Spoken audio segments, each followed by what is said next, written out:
అందరికీ నమస్కారం. ఇప్పుడే హాస్పిటల్ ఐసీయూలో ఉన్న శ్రీతేజ్ ఐసీయూలో చూసి బయటికి వస్తున్నాను.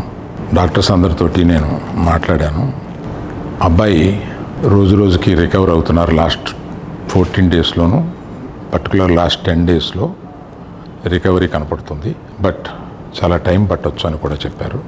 ఇలాగా ఆ అబ్బాయి కోలుకోవడానికి ఏమైనా చేయడానికి మేము సిద్ధంగా ఉన్నాము.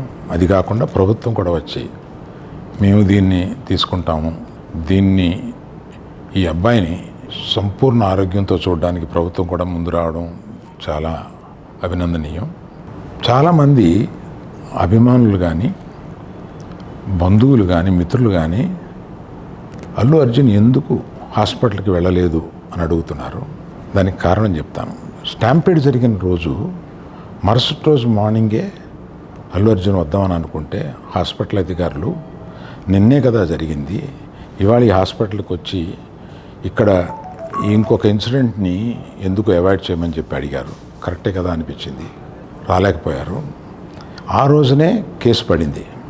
ఆ కేసులో పడిన తర్వాత మన legal team headed by Niranjan గారు strongly advised Bunny should not go to the hospital at all or meet the parents, ఇట్లా అని చెప్పి గట్టిగా చెప్పారు.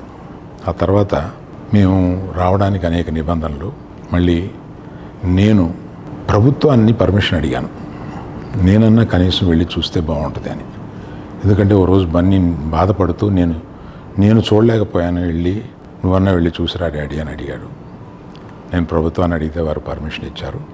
ఈ పర్మిషన్ నాకు ఇచ్చిన చీఫ్ మినిస్టర్ గౌరవనీయులు రేవంత్ రెడ్డి గారికి, పోలీస్ శాఖకి, మన హాస్పిటల్ అధికారులు, సిఇఓ గారు అభిమన్యు, మెడికల్ డైరెక్టర్ సంబిత్ గారు, వీరందరికీ, హాస్పిటల్ వర్గానికి అందరికీ నా కృతజ్ఞతలు తెలియజేస్తున్నాను.